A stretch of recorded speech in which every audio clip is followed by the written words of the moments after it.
ఒక మంచి మనిషిగా నువ్వు తన మీద జాలి పడ్డావు, నీ వ్యక్తిత్వాన్ని కాపాడుకున్నావు. కానీ చేసిన మేలు మర్చిపోయే మనిషి కాబట్టి ఆ రుద్రాణిని వదిలించుకుందామన్నా వదలకుండా మన వెంట పడింది. ఎంత పెద్ద వైరస్కైనా విరుగుడు దొరుకుతుందేమో కానీ ఇలాంటి దాన్ని వదిలించుకోవడానికి ఎలాంటి దారి దొరకడం లేదు. అసలు చనిపోతుందనుకున్న మనిషి బ్రతకడం ఏంటి?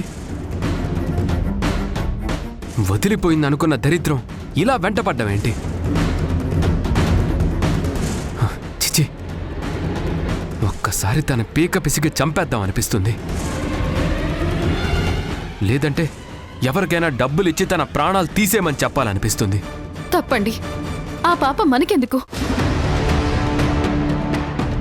అంతకు తెగించే వాళ్లమే అయితే ఆ రుద్రాణిని ఎప్పుడూ చంపేయాల్సింది.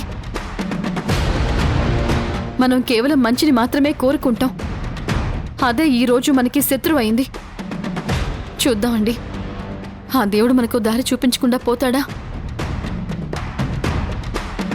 ముందు మీరు రిలాక్స్ అవ్వండి. ఈ సమస్యలకి దూరంగా మనం ప్రశాంతంగా ఉండాలని అత్తయ్య గారు మనల్ని పంపించారు. కానీ దురదృష్టవశాత్తు మనం ఇక్కడికి మళ్ళీ తిరిగి రావాల్సి వచ్చింది. దీనంతటికీ కారణం ఆ నేత్రే. నిన్నటిదాకా తన అమాయకురాలనుకున్నాను. తను కేవలం తన ఫ్రెండ్కి ఆత్మశాంతి కోసమే నా చేత తాళి కట్టించింది అనుకున్నాను. రుద్రాన్ని బ్రతకడం అనేది తను కూడా ఊహించని విషయం అనుకున్నాను. కానీ ఈరోజు తన ప్రవర్తన చూశాక నాకొక విషయం అర్థమైంది చంద్రిక. ఇదంతా ఖచ్చితంగా నేత్ర ఆడుతున్న నాటకం. రుద్రాణి నేత్ర ఇద్దరూ కలిసి మనల్ని పిచ్చోళ్ళం చేశారు. రుద్రాణి వెనక ఉండి ఈ గేమ్ ఆడించిన మాస్టర్ ప్లాన్ మాత్రం ఆ నేత్రదే. రుద్రాణి కంటే ముందు మనం ఆ నేత్ర గురించి ఆలోచించాలి. ముందు తనని ఇంట్లో నుంచి బయటికి పంపిస్తే కానీ మన ప్రాబ్లమ్స్ సాల్వ్ కావు చంద్రిక.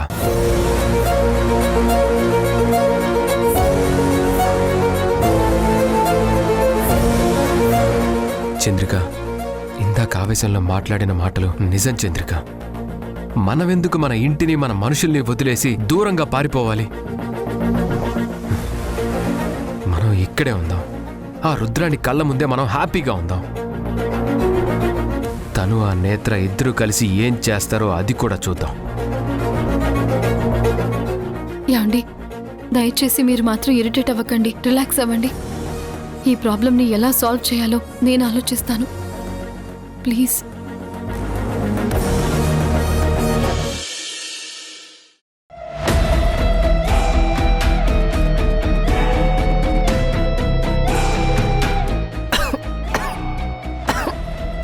నిదానంగా తినవే. ఇదిగో మంచినీళ్ళు తాగు.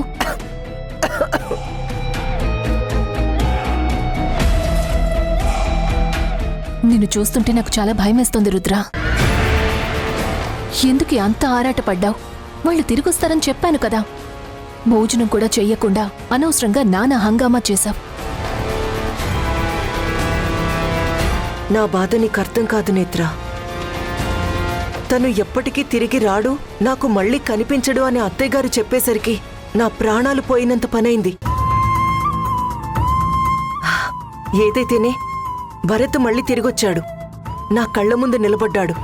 నాకది చాలు నేత్ర.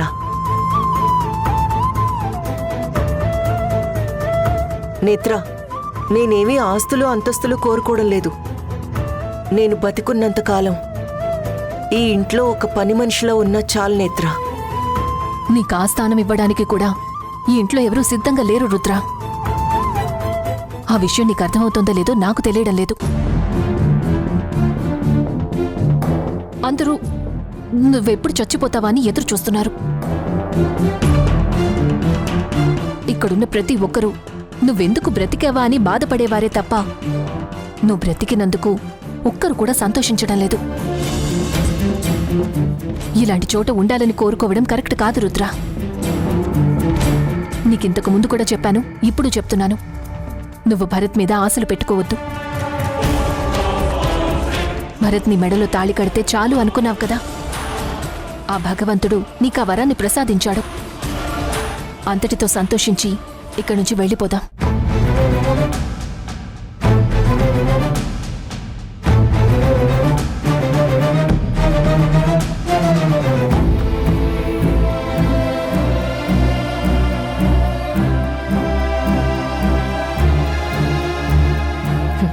ఎలా వెళ్తాను నేత్ర?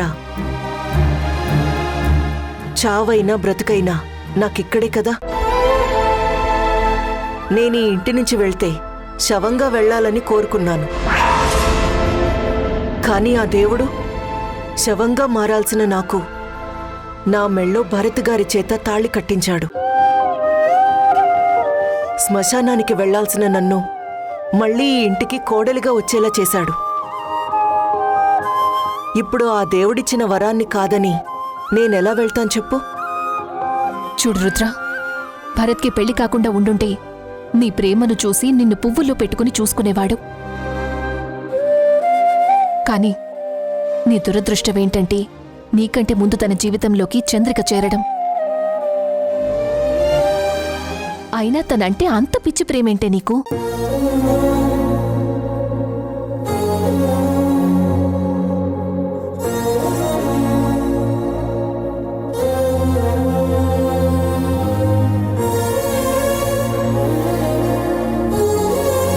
నువ్వు ఎంత కష్టపడినా ఈ ఇంటి కోడలుగా మాత్రం ఉండలేవు. నిన్నెవ్వరూ ఇక్కడ యాక్సెప్ట్ చేయరు.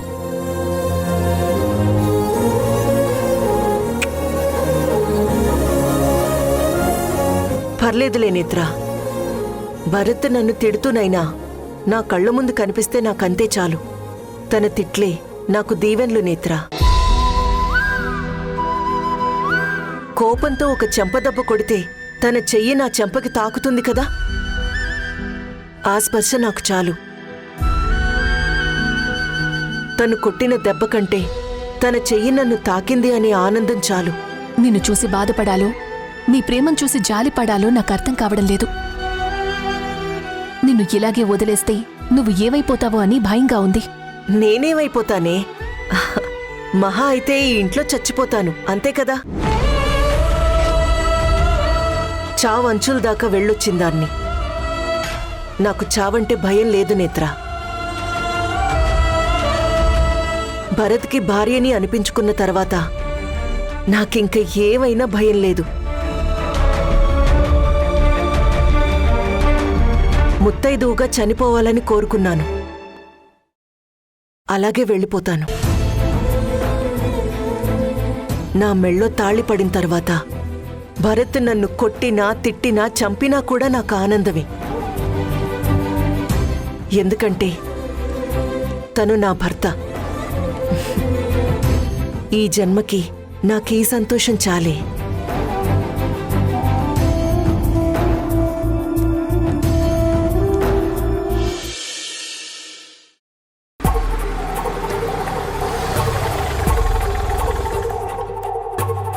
రే భరత్, నీళ్ళొచ్చిందిరా. ఏంటి అప్పుడే వచ్చేసిందా?